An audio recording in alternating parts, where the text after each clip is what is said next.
Hey guys, welcome to Herding Little Cows. Ooh, I have a little baby who likes to be on the video camera, don't ya? Yeah.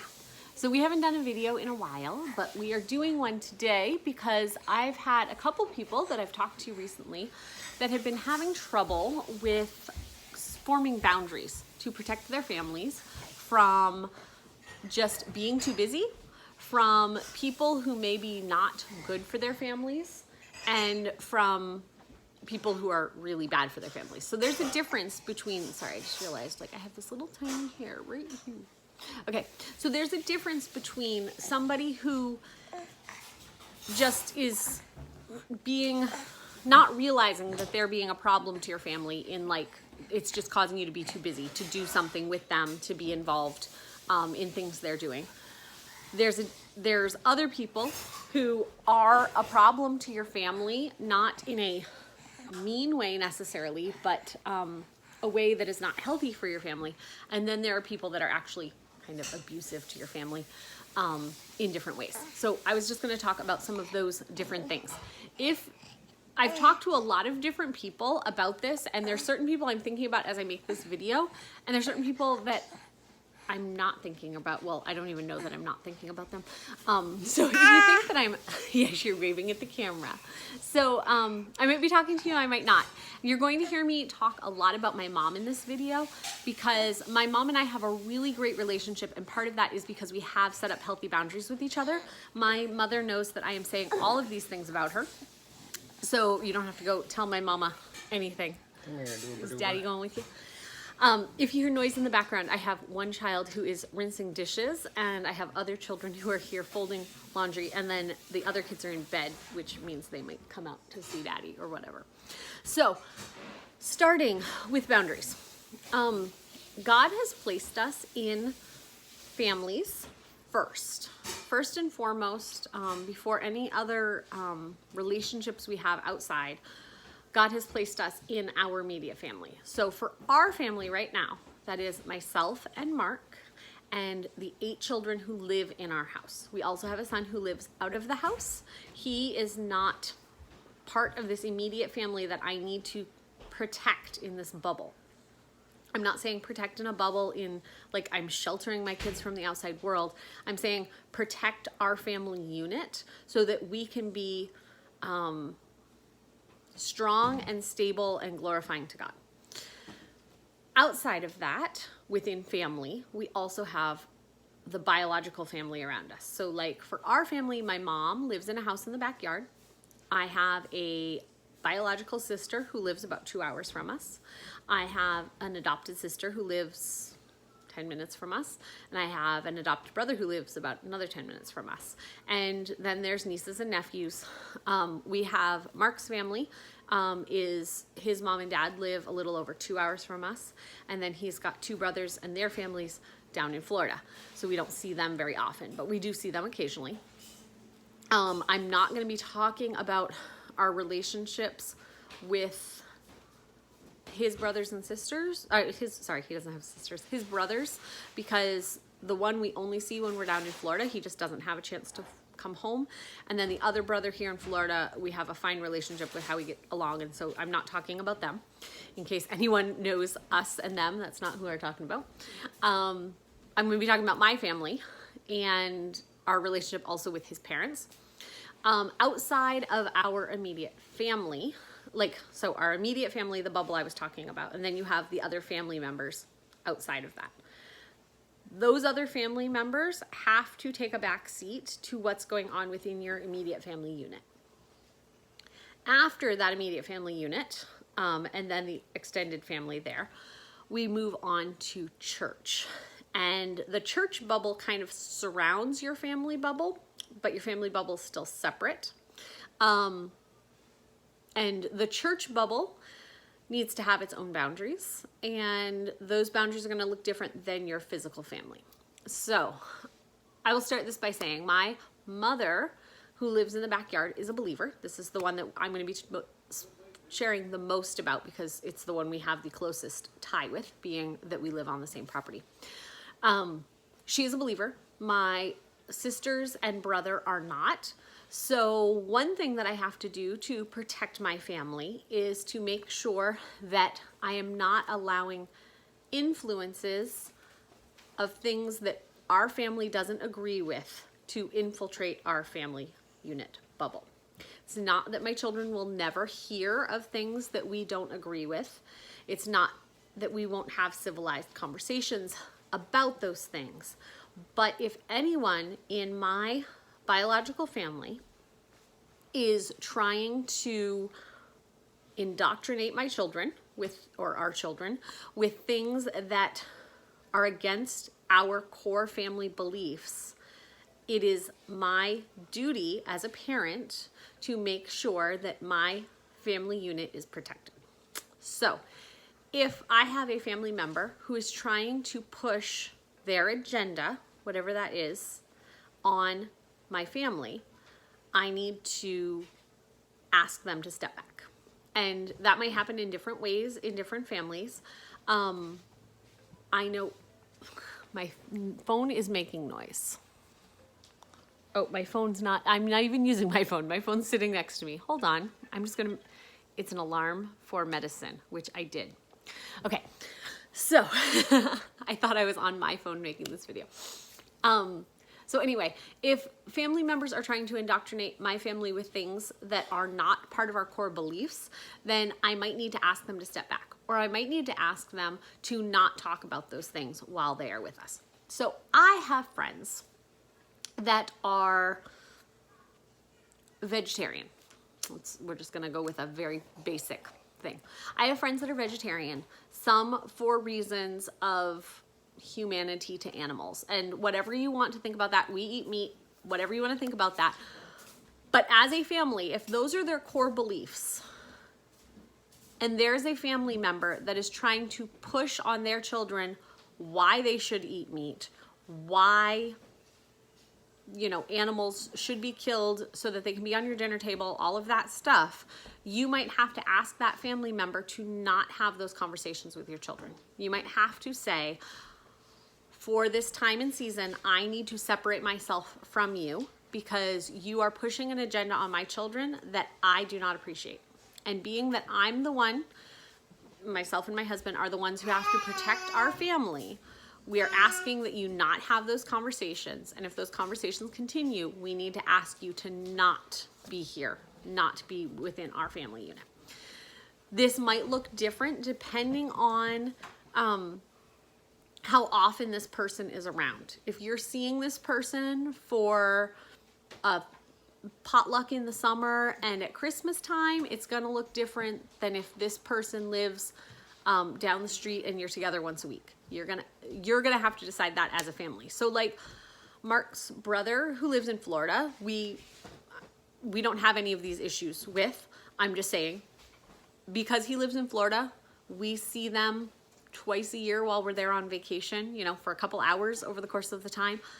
I would probably not make a huge deal about something like that. I would just try to change the subject or whatever, because we see them so rarely, and it's not something that is bothering my children all the time. We can leave that situation. We can talk about why we do what we do and tell the kids, here's what we actually believe. And we have, 363 days of the year to explain to them exactly what we believe. And for a couple hours on 2 days, they hear something different. Again, I don't have these problems with Mark's brother. I'm just using some of these. I'm going to just use a circumstance because I don't want to use the people that I actually know that are dealing with this. But if his brother lived here and we were dealing with it all the time, we might have to do things differently. Does the baby need his mama? Sorry, that's okay. I can take the baby. He's probably going to come wave at the camera again. So that, you're going to come over here. So that is a situation where you might need to protect your family from things that are going on. It is okay for you to take a step back and say, if those conversations come up, I'm going to have to tell my children that we do not agree with your stance. If somebody is wanting to, is everything okay? Yep. Okay. If something comes up that someone is wanting to say those things to our kids, it is okay It is fully your right as a parent to say in front of that person. I would say that you should talk to this person first, but if they keep bringing something up, it is okay to say, this is not something we're talking about. We have different views on this, and we are not going to discuss this in front of the children. Again, some of these things might seem a little harsh that I'm saying, but in front of your responsibility to your children before God is much more important than your responsibility to your biological family. If you look in the Bible, it talks about how a man is supposed to, sorry, I kicked the camera. A man is supposed to leave his family and cleave to his wife. Cleave, is that what it says? Leave and cleave? Yeah. And so you need to make more your individual family with your children more important than the biological ties that you have. We are supposed to honor our parents. We are supposed to have a relationship with our brothers and sisters biologically, that we want to share the gospel with them and everything. But as a Christian, our ties to God are more important than our ties to our family. And it talks in the New Testament about following, I forget how it says, hating your mother and father and loving Jesus. Like, if you love your mother and father more than you love Jesus, and you're allowing them or someone else in your extended family to push doctrines on your children that are not godly, you're allowing the biological relationships to mean more than your relationship to the Lord. So, going on to parents. This topic doesn't necessarily have to do with parents. It might have to do with friends. It might have to do with brothers and sisters in Christ. It might have to do with biological brothers and sisters. But I have had to be very open with my mother, because of our closeness in proximity, to make sure that everybody is feeling that we have boundaries set to be able to do the things we need to do. So my mom lives like down the driveway from us. I don't know, hundreds of feet. I don't know how far it is. Like, I can look in her front door right now while I'm sitting here. I don't think she's home, but so I don't, we live that close. Like, my kids run down there regularly to tell grandma that it is time for supper. But we have very strict rules with our children to respect grandma's space. So one of our children went down the other day and did not knock on grandma's door. She was home. I had asked him to go down and get something or ask her a question or whatever it was.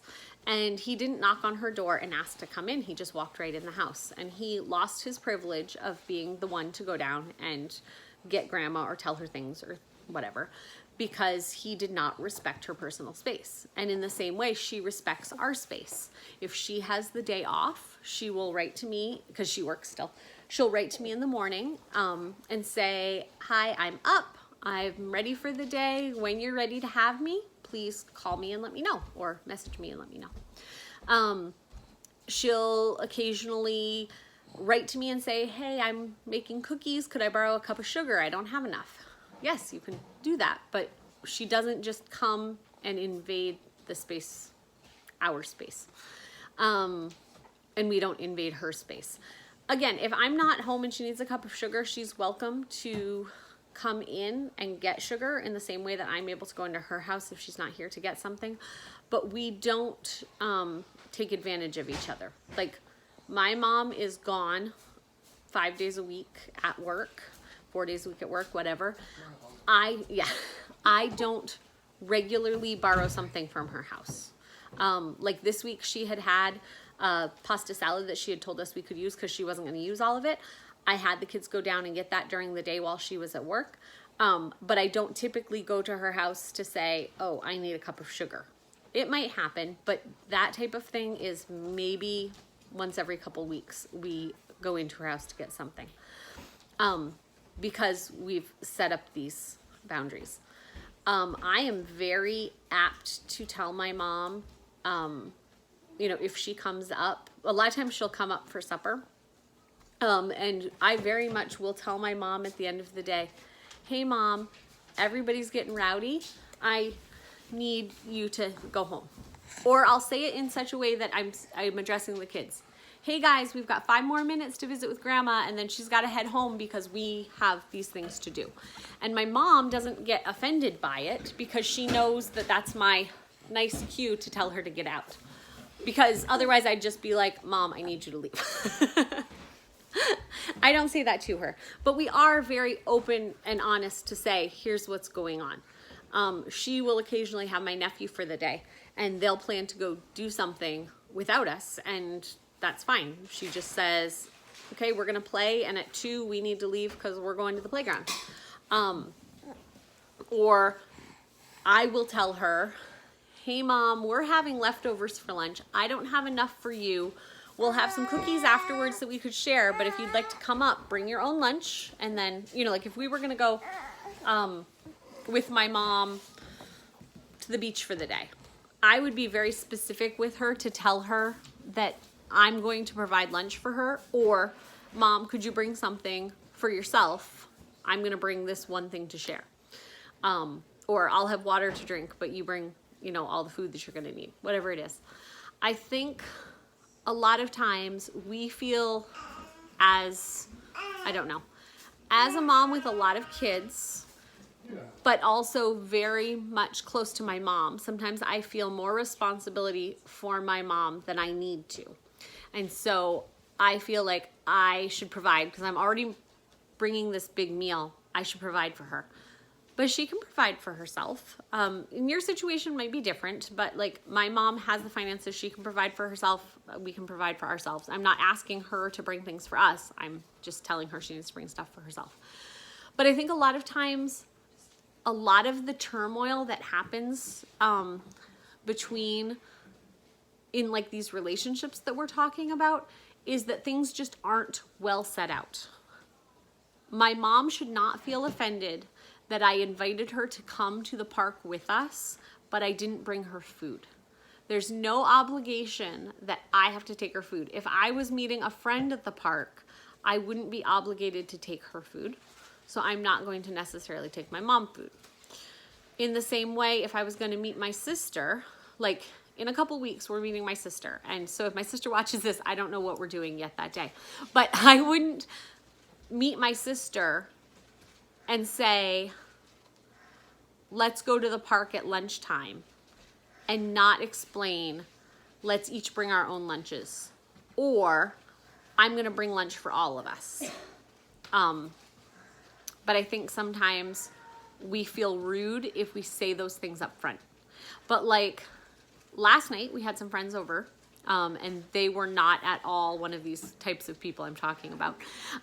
But we had some friends over, and they said, like I said, we're going to have supper. We'll eat at 5 o'clock. And they said, what can we bring? So I gave a couple options of things they could bring, and I told them what I was providing. And so there was no, like, I did not tell them any types of drinks that would be provided. So they didn't come with the thought that I was going to give everybody milk at supper, because I didn't say that that was provided. Does that make sense? Like, I would not be upset if somebody said, hey, do you guys want to come over for pizza? And the only thing that was offered was pizza, because that's what they had said was provided. I don't know if that makes sense.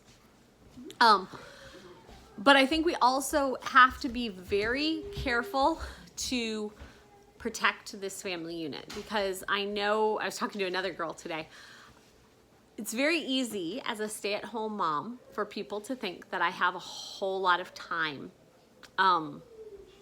that I don't have. So I'm sorry if, something happened and school is closed at the last minute. That doesn't mean that I can take your 3 kids for the day, because I already have my own kids to homeschool, my own kids to feed, the laundry to do, all the different chores that happen. My son just looked at me as I said laundry to do, because he washed all the laundry today and they're folding it and putting it away right now. So anyway, but we have things here to do in our house, and to add extra kids to that doesn't work. to just throw extra kids at me. And so I need to be confident in myself to say, I work hard to manage my home, whether that be me folding the laundry or the kids folding the laundry. I'm still the one who's making sure that there's laundry in people's baskets. And if we have a kid that wets the bed or wets in their clothes, we have clothes to put them in. I'm still the one who makes sure, like, all the kids went with me to the grocery store today, but I was the one who made sure that we had the food that we needed to bring home to cook. My girls do cook different meals, but I'm still responsible. Like, Naomi makes breakfast, but if Naomi wakes up tomorrow morning and is sick, I need to make sure breakfast is on the table. If Naomi wakes up tomorrow morning and just decides she's gonna have a poopy attitude and she's just gonna sit in bed and mope all day, she's never done that before, but if she decided to do that, I would need to make sure that I'm doing that. So I have... You just tell me to go in the kitchen and make food. Yes, I would just tell her to go make. I have multiple kids that are in different stages of diapering or potty training. I have multiple kids with health needs. I have multiple students. Like, for the state of Maine, I only have to register certain students. Then she has me, and I'm just trouble. I have an adult living in the house that we have to deal with. So according to the state of Maine rules, I have 4 students right now that I'm responsible for home educating. All these different things that fall on me. I need to remember that I am a busy, productive member of my household. And if I have to say no to somebody, it's because I'm protecting my bubble of people that I am responsible for protecting. And I think because we aren't out working, we don't feel the need to protect everybody that much. I hear my kids in the other room. If I had a 9-to-5 job and somebody said, hey, on Tuesday at 10 a.m., can you take me to the doctor's office? I would have no problem saying, no, I'm working. Like, I'm busy, I'm working, I can't get out to take you to the doctor's office. But because I'm a stay-at-home mom, I feel some type of obligation that, well, I guess I'm not really doing that much at that time, and I could move this around and I could move that around and I can make it work. I'm not saying you never do that for people, but I think because we don't have a paid, I'm checking in, I don't know, I used to have a time card at my work that we had to like punch the time card. Because I'm not doing that, I have this feeling that I should put myself out there more for people.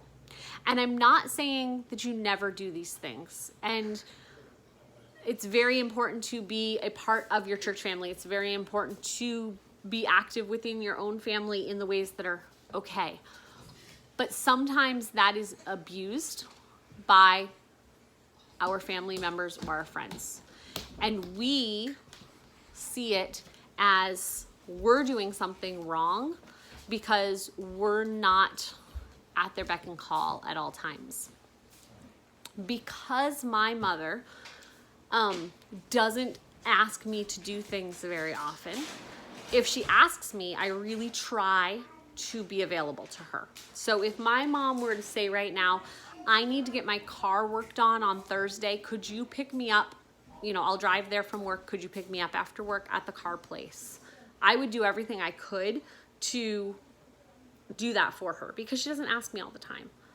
But if she was regularly asking me to, hey, I forgot butter at the store this week. Can you go to the store and get me butter today?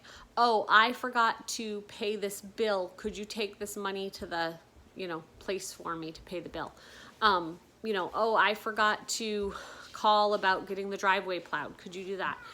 If she was asking me those things all the time, I need to step back and say, is this something that I can do for her that's not taking away from this bubble that I have? Because my mom is not responsible for my bubble. I'm responsible for my bubble, my family. I can ask her to help me once in a while, and her and I ask each other things to help with. But I am ultimately responsible for this, not for my mom. I don't know if that makes sense. So I need to feel comfortable to say, Mom, my bubble can't do that right now. There's also times that somebody is abusive to your family. So I've kind of been talking about the times that people are not really knowing that they're intruding on the space and time that you need for your family. But there's also times that people are abusive towards you and the things you're trying to do for yourself and for your family. What I was talking about earlier about if someone's trying to indoctrinate your children with something, that can become an abusive situation, that people are trying to poke holes in this family bubble that you have. That would be a time to really step back and say, my family needs to be strong. My children need to feel protected. My husband and I need to feel like we don't have to make provisions on how to deal with this person or decisions on how we're going to deal with this person all the time, because they're always asking things and we're always having to have conversations to figure out how we're going to handle this.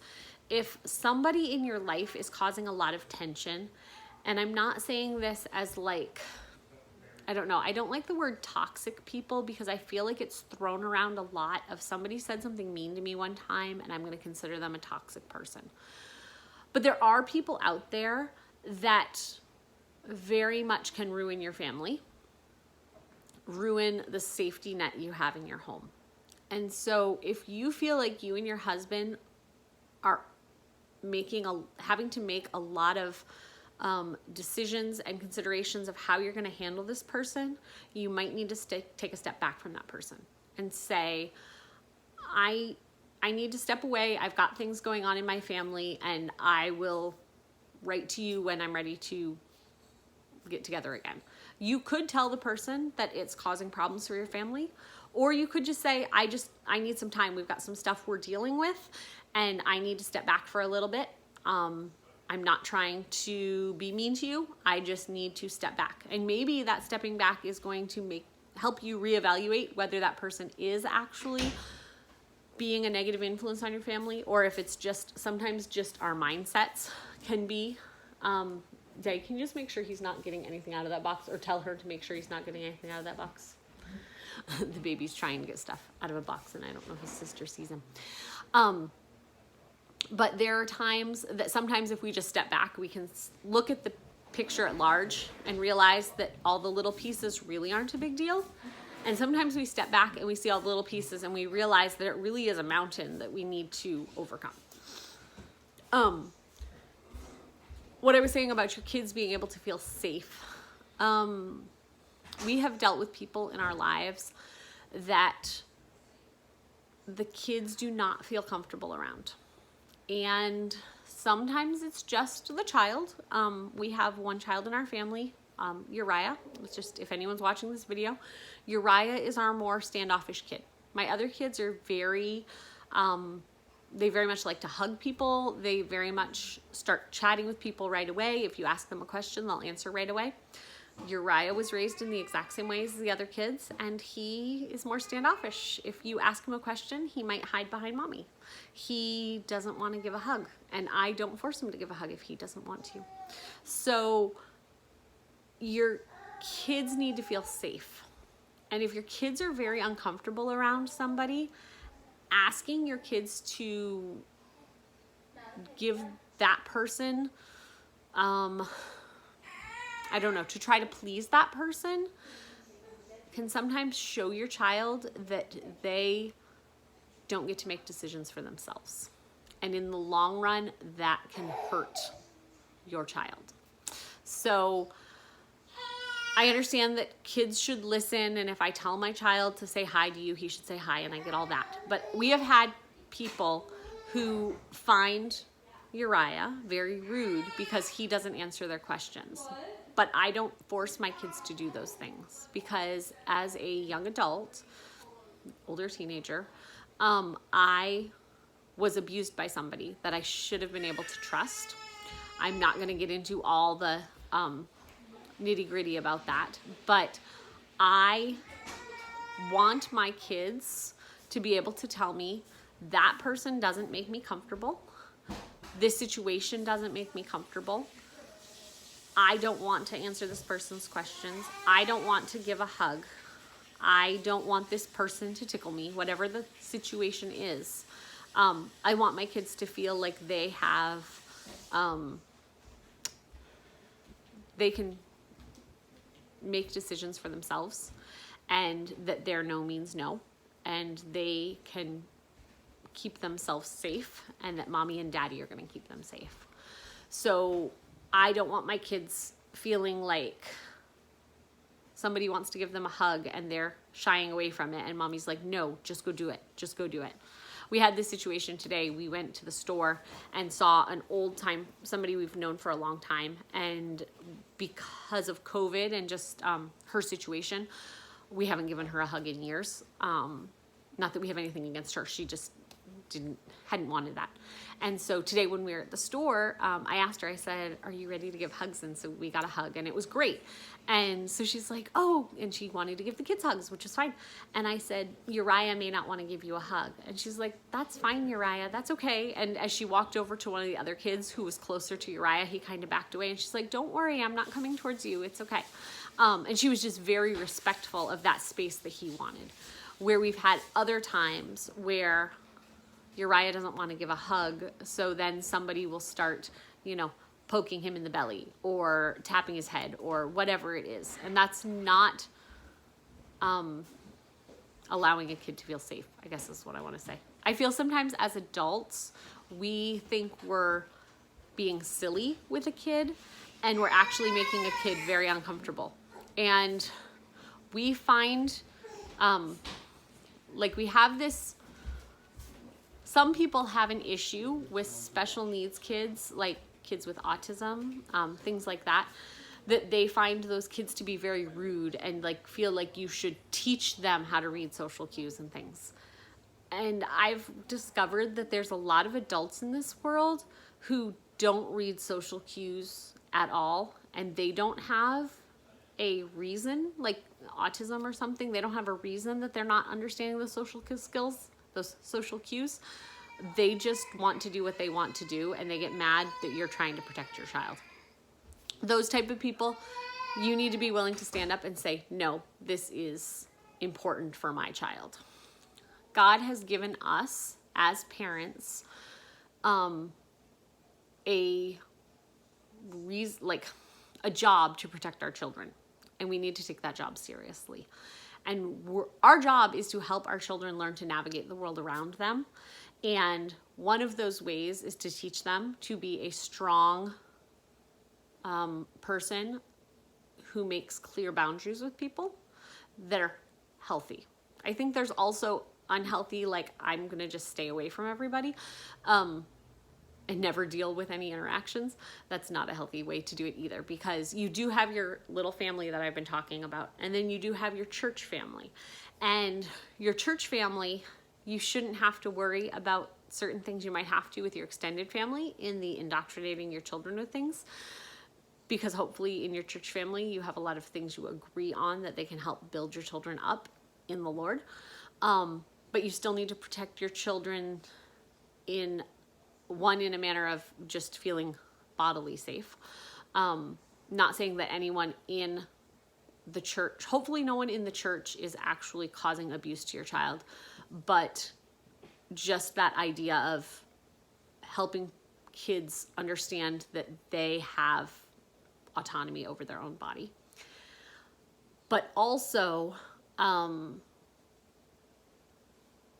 you need to be able to tell church people, I know that I'm a stay-at-home mom, but I can't do this thing on Tuesday mornings because I'm teaching my kids, and that's our school time, and I need to keep that.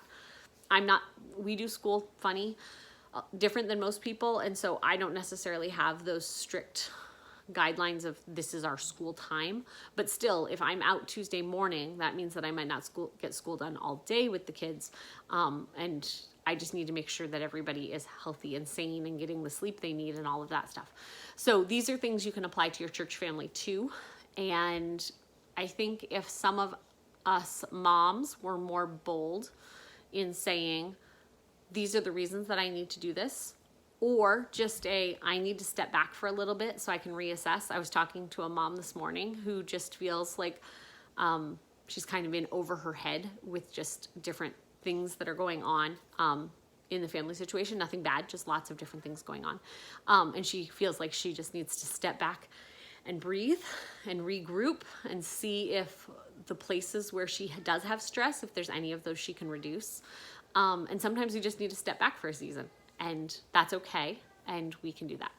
So those are some of the boundaries to set with other people.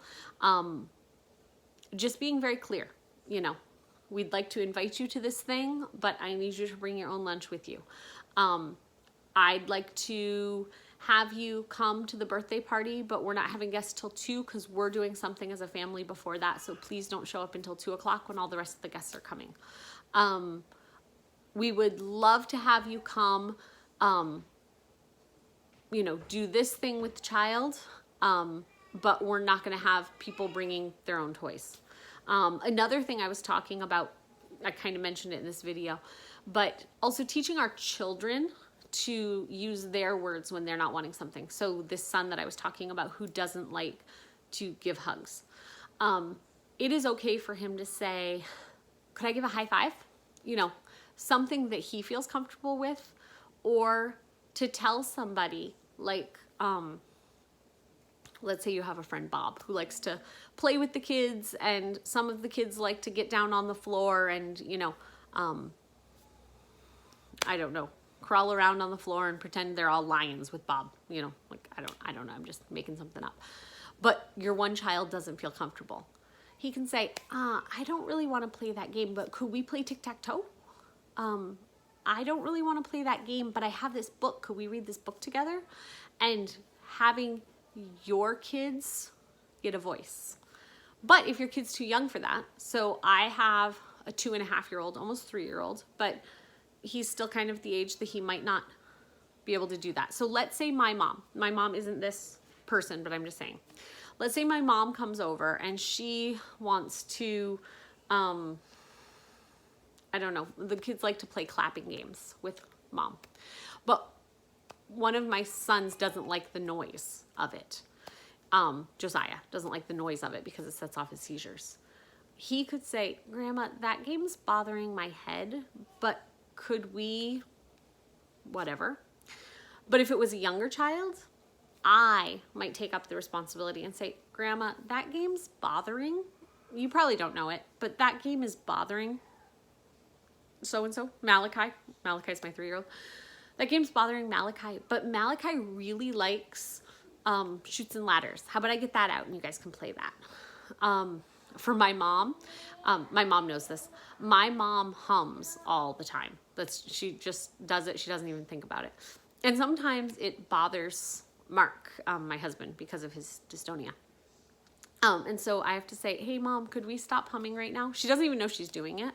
And she doesn't get offended that I mention it to her, but she just doesn't even realize. And I could in my head be like, I don't know how to address my mom. I don't know what I should say. Maybe I'm being a bad daughter. Or I could just say, Mom, I don't think you realize it, but that's bothering Mark right now. Could you stop? Or having Mark speak up. I'm just trying to say it from a kid's point of view. So just teaching your kids to have a voice too, to say, I don't like this right now. I'm not comfortable with this. I'd rather do something else. I'm going to go sit on my bed and read a book. Any of those things, the things that can help your kid feel safe in these situations too. So that's my discussion on boundaries. If you have more things you'd like me to talk about, more situations that I could address, that's okay. If this has to do with somebody who is not, I know there's more to say about physical family that you feel some obligation to, or like your church family. But there are times that you just have to say to a friend, we need to stop this relationship right now, or we just need to step back for a little while. And you don't have to give them a reason. Sometimes just for the sanity of your family, you need to do that, and that is okay. So if you have a situation you either personally want to talk to me about, or a situation you want me to make another video about, please let me know. Sorry our videos have been a little sporadic recently. We've just had a lot going on in a good way. And I'm making these videos. This is not an income for us. This is not my job. My job is to teach and train my children, to be a wife to my husband, and to encourage our church body. And those are the things that I'm focusing on right now. And when I have time to make videos, I will. So you will see me when you choose to, but I'm also not going to be bound to the camera screen because I want to be doing the things that God has for me right now. So thank you for watching us on Herding Little Cows to the Glory of God. We'll see you guys next time.